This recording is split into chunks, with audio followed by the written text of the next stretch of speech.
ಕೋಲ್ಕತ್ತಾದಲ್ಲಿ ವೈದ್ಯ ಮೇಲಿನ ಅತ್ಯಾಚಾರ ಖಂಡಿಸಿ ಇಂದು ದೇಶಾದ್ಯಂತ ವೈದ್ಯರು ಬೀದಿಗಿಳಿದಿದ್ರು.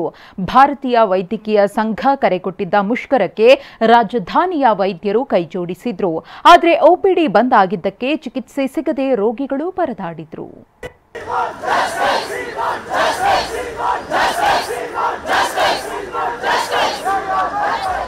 ಸದಾ ಗಿಜಿಗಿಜಿ ಅಂತಿದ್ದ ಆಸ್ಪತ್ರೆಗಳು ಬಿಕೋ ಅಂತಿವೆ. ಕೈಯಲ್ಲಿ ಸ್ಟೆಥೋಸ್ಕೋಪ್ ಹಿಡಿದು ಓಡಾಡ್ತಿದ್ದ ವೈದ್ಯರು ಬೀದಿಗಿಳಿದು ನ್ಯಾಯ ಕೇಳ್ತಿದ್ರೆ ರೋಗಿಗಳು ಚಿಕಿತ್ಸೆ ಸಿಗದೆ ನರಳಾಡ್ತಿದ್ದಾರೆ. ಕೋಲ್ಕತ್ತಾದಲ್ಲಿ ವೈದ್ಯೆಯ ಅತ್ಯಾಚಾರ, ಕೊಲೆಗೆ ಖಂಡನೆ. ರಾಜ್ಯಾದ್ಯಂತ ಒಪಿಡಿ ಬಂದ್, ನಗರದಲ್ಲೂ ವೈದ್ಯರ ಪ್ರೊಟೆಸ್ಟ್.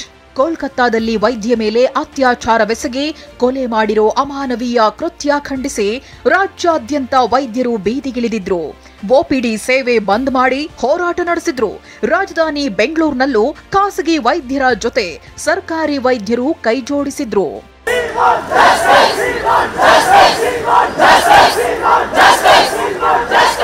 ನಗರದ ವಿವಿಧ ಆಸ್ಪತ್ರೆಗಳ ವೈದ್ಯರು ಐಎಂಎ ಬಳಿ ಜಮಾಯಿಸಿದ್ರು. ಬಳಿಕ ಫ್ರೀಡಂ ಪಾರ್ಕ್ ವರೆಗೆ ಬೃಹತ್ ಜಾಥಾ ನಡೆಸಿದ್ರು. ಕಪ್ಪು ಪಟ್ಟಿ ಧರಿಸಿ ಪೋಸ್ಟರ್, ಪ್ಲೇ ಕಾರ್ಡ್ ಹಿಡಿದು ನ್ಯಾಯಕ್ಕಾಗಿ ಆಗ್ರಹಿಸಿದ್ರು. ಪ್ರತಿಭಟನೆಗೆ ಸರ್ಕಾರಿ ವೈದ್ಯಾಧಿಕಾರಿಗಳ ಸಂಘ, ಮಕ್ಕಳ ವೈದ್ಯರ ಸಂಘ, ಆರ್ಥೋಪೆಡಿಕ್ ಸಂಘ, ಮೆಡಿಕಲ್ ಕಾಲೇಜು ವೈದ್ಯರ ಸಂಘ ಸೇರಿ ಹಲವು ಸಂಘಟನೆಗಳು ಬೆಂಬಲ ಸೂಚಿಸಿದ್ವು. ಬೆಂಗಳೂರಿನ 1800ಕ್ಕೂ ಹೆಚ್ಚು ಆಸ್ಪತ್ರೆಗಳಲ್ಲಿ ಒಪಿಡಿ ಸೇವೆ ಕ್ಲೋಸ್ ಆಗಿತ್ತು. ಪಬ್ಲಿಕ್ ಮನದಲ್ಲಿ ನಾವು ಡಾಕ್ಟರ್ ಹತ್ರ ಚಿಕಿತ್ಸೆ ತಗೊಳ್ಳೋಕೆ ಹೋಗಿದ್ದೀವಿ. ನಾವು ಅವ್ರ ಜೊತೆ ಗೌರವಯುತವಾಗಿ ಬಿಹೇವ್ ಮಾಡಬೇಕು. ನಮಗಾಗಿ ಅವ್ರು ಕೆಲಸ ಮಾಡ್ತಾರೆ. ನಾವು ಗೌರವಯುತವಾಗಿ ನಡ್ಕೋಬೇಕು, ಅವ್ರಿಗೆ ರೆಸ್ಪೆಕ್ಟ್ ಕೊಡಬೇಕು, ಅವ್ರಿಗೆ ನಾವು ಸೇಫ್ಟಿ ಕೂಡ ನೋಡ್ಕೋಬೇಕನ್ನೋದು ಪಬ್ಲಿಕ್ ಕನ್ಸರ್ನ್ ತಿಳ್ಕೋಬೇಕು. ವೈದ್ಯರ ಪ್ರತಿಭಟನೆ, ಚಿಕಿತ್ಸೆ ಸಿಗದೆ ರೋಗಿಗಳ ಪರದಾಟ.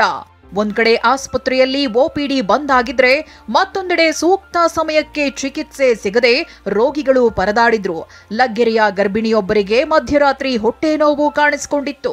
ಬೆಳ್ಳಂಬೆಳಗ್ಗೆ ಆಸ್ಪತ್ರೆಯಿಂದ ಆಸ್ಪತ್ರೆಗೆ ಅಲೆದ್ರು, ಎಲ್ಲೂ ಚಿಕಿತ್ಸೆ ಸಿಗ್ಲಿಲ್ಲ. ಮಲ್ಲೇಶ್ವರಂನ ಕೆಸಿ ಜನರಲ್ ಆಸ್ಪತ್ರೆಗೆ ಬಂದ್ರೆ ಸೋಮವಾರ ಬರುವಂತೆ ಹೇಳಿ ಕಳಿಸಿದ್ರು. ಕೊನೆಗೆ ಟಿವಿ9 ನೆರವಿಗೆ ಧಾವಿಸಿತ್ತು. ದಿಕ್ಕು ತೋಚದೆ ಕಂಗೆಟ್ಟು ನಿಂತಿದ್ದ ಗರ್ಭಿಣಿಗೆ ಚಿಕಿತ್ಸೆ ಕೊಡಿಸುವ ಕೆಲಸ ಮಾಡಿದೆ. ಟಿವಿ9 ಸಮಾಜಮುಖಿ ಕಾಳಜಿಗೆ ಕುಟುಂಬಸ್ಥರು ಧನ್ಯವಾದ ತಿಳಿಸಿದ್ರು.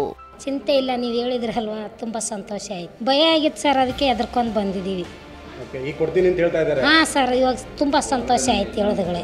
ಇನ್ನು ತುಮಕೂರಿನಿಂದ ಡಯಾಲಿಸಿಸ್ಗೆ ಬಂದಿದ್ದ ರೋಗಿಗೆ ಅಕ್ಷರಶಃ ನರಕ ದರ್ಶನವಾಗಿತ್ತು. ನಾವು ಡಯಾಲಿಸಿಸ್ ಸರ್ ಇವತ್ತೇನು ಮಾಡೋದಿಲ್ಲ, ಈಗ ವಾಪಸ್ ಹೋಗ್ಬೇಕು. ನಾವು ಗೊರವನಹಳ್ಳಿಯಿಂದ ಬಂದಿದ್ವಿ. ಅದೇ ಸ್ಟ್ರೈಕು ಅಂತ ಹೇಳಿರೋ, ಅದಕ್ಕೆ ಇವಾಗ ವಾಪಸ್ ಹೋಗ್ಬೇಕು. ಅದೇನೇ ಹೇಳಿ, ವೈದ್ಯರ ಪ್ರತಿಭಟನೆಯಿಂದ ರೋಗಿಗಳು ಚಿತ್ರಹಿಂಸೆ ಅನುಭವಿಸಿದ್ದಂತೂ ಸತ್ಯ. ವಿನಯ್ ಕುಮಾರ್ ಕಾಶಪ್ಪನವರ್, ಟಿವಿ9 ಬೆಂಗಳೂರು.